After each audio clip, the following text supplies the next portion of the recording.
Hi, my name is Kristen and I'm a registered physiotherapist. Welcome to this practice to release muscle tension for the shoulders.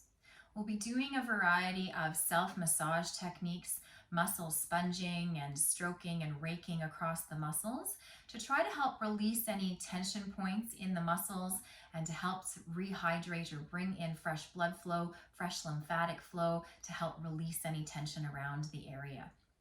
So, as always, move within your own comfort zone. Take breaks if you need to. And if anything doesn't feel comfortable, you can skip that exercise and move on to the next, maybe doing small parts before you build up to this whole practice. We always start from a place of noticing so that we can make a good assessment as to should we be continuing that exercise or making any modifications. And also our brain learns through contrast. Sometimes we get into this default mode of holding tension or things just don't feel right. But when we actually start to move better, feel better, the brain's like, aha, oh, I can move better, feel better, and that helps to reset that default mode. And we want to work towards that. So from our place of noticing, you can just start with kind of noticing how things feel, noticing your posture, and noticing maybe that arm raise. How easy is it to raise the arms? You can kind of notice how far you go. And you can notice if there's any resistance or the quality of that movement. So we'll be focusing on our shoulders for this practice and starting with a bit of muscle sponging. So if you think about a sponge, if you took a dry sponge and threw it into the water, it would just kind of sit there and float there. But if you start to squeeze the sponge, you would actually work the water into it. So we're going to do that for our core tight muscles. Starting with our upper trap, this muscle that sits at the top of our shoulder. A lot of us hold tension in through there. So if you're able to, you want to be against tight fitting clothing or snug fitting clothing or right against your skin. I'm going to slip underneath my strap here and go right against my skin. And so you want to shrug the shoulder up a little bit and so it lands in your hand, and then give it a squeeze within your comfort zone and then let it go. We want to make sure that we're staying within our comfort zone and that we're breathing through this, not holding your breath, because when we hold our breath, we hold our muscles tense. And the whole point of this is to let things go. So breathe in, shrug your shoulder up, breathe out, letting it go. Breathe in, shrugging up into your hand, breathe out, letting it go. So using this image, this visual image of the sponge, squeezing it, squeezing out the water, and then allowing it to fill with fresh water. Squeezing out and then letting that muscle completely relax, filling up with lots of good new circulation, blood flow to nourish the muscle, help release any tension points in those muscle fibers, and help that lymphatic flow, rehydrating, nice and flowy and airy. That's great. Now we're going to do some, I'm going to turn to the side so you can kind of see, letting your fingers kind of slip down a little bit. Slip down to where you find a little ridge in around your shoulder blade. This is the area of the rotator cuff. Our supraspinatus muscle sits in here. It has an important job for stabilizing, supporting the shoulder, and it gets really, it has a heavy job, so sometimes it gets a bit tight. And so if you can just start to rake your fingers kind of across there, I'm just kind of letting my fingers sink in and pulling it up and forward. All right, and we tend to have a lot of issues around that rotator cuff, and we want to try to keep it as healthy as possible. Good. And then we can come to the side of our shoulder, our deltoid muscle here. You can kind of give it a squeeze and then relax. Again, squeezing this muscle, sponging, squeezing that muscle and then letting it go. If you like, you can add a bit of movement where you raise your arm up and then let it go. Squeeze, raise your arm up and then let it go. If you feel like that's too much sensation, then just do, again, stay within your comfort range. Start off light, and a lot of times less is more. You can get a really profound, amazing effect if we just start light. You don't have to push yourself into pain to make gains. Now you can let your hand come down a little bit lower than that deltoid, kind of where that deltoid attaches. and you'll feel like there's a little divot you can get your fingers into. So if you hold your elbow by your side, and then you can move your hand away from you and let your fingers rake across. Okay, so my fingers are just kind of landing there, and as I move my hand away from my body, my fingers just kind of rake across this spot at the side of my shoulder. Good job. Let's do that 1 or 2 more times. Usually like 8 to 10 strokes is fine. That's all you need.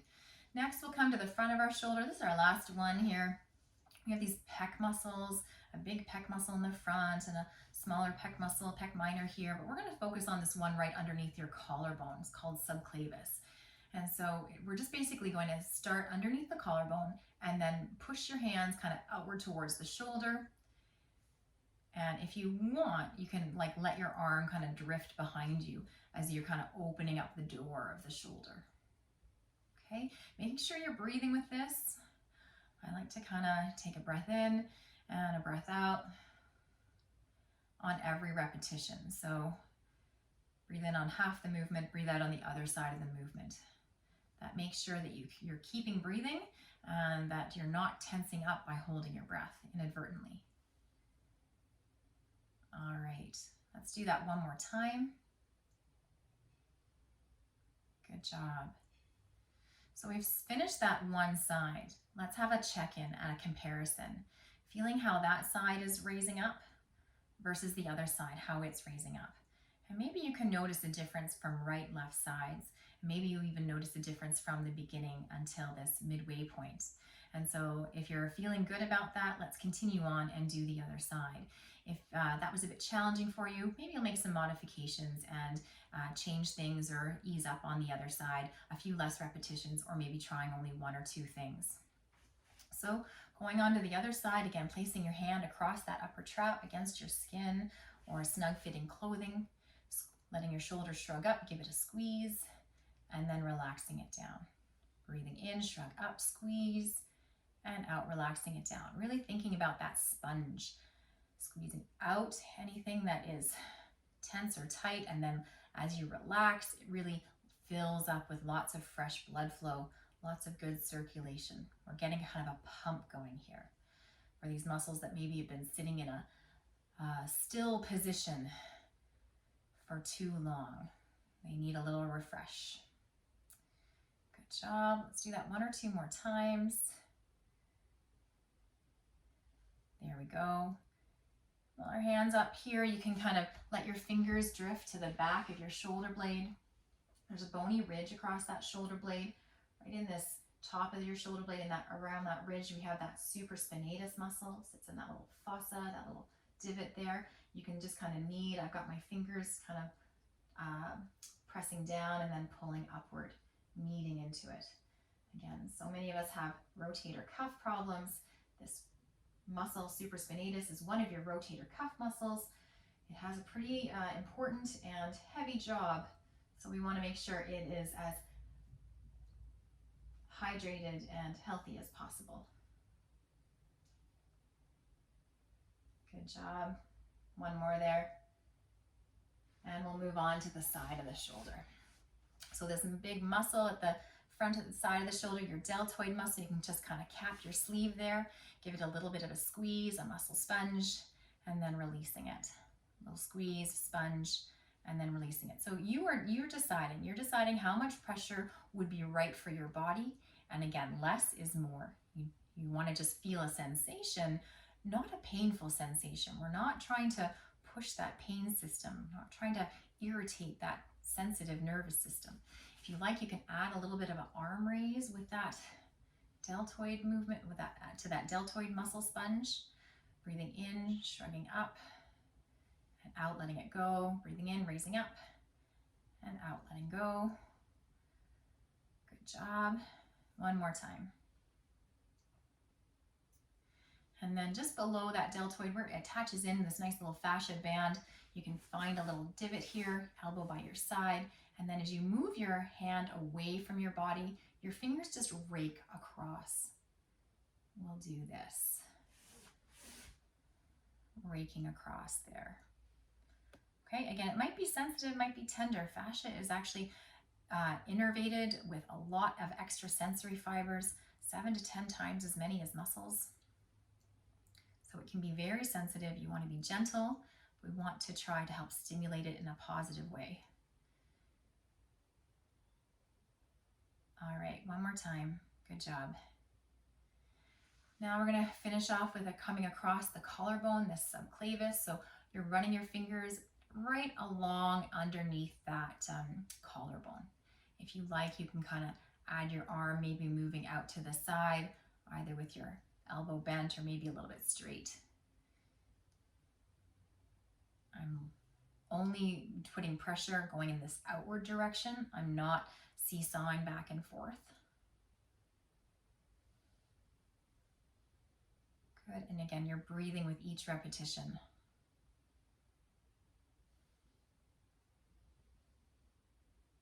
Good job, one more time. And then we let that go. So now we've released both shoulders, taking a bit of a moment to noticing how things feel compared to before, maybe noticing your posture. Has it changed at all? Does it feel like it feels a little bit better, about the same? If it feels not so great, then making a judgment as to how to modify that for next time. You can also do a little bit of a check with how does the arm movement feel? Are you able to move your arm a little bit higher or fuller range, or the quality of that movement? Does there feel like there's more ease or less resistance? I hope you enjoyed that practice. Have a great day.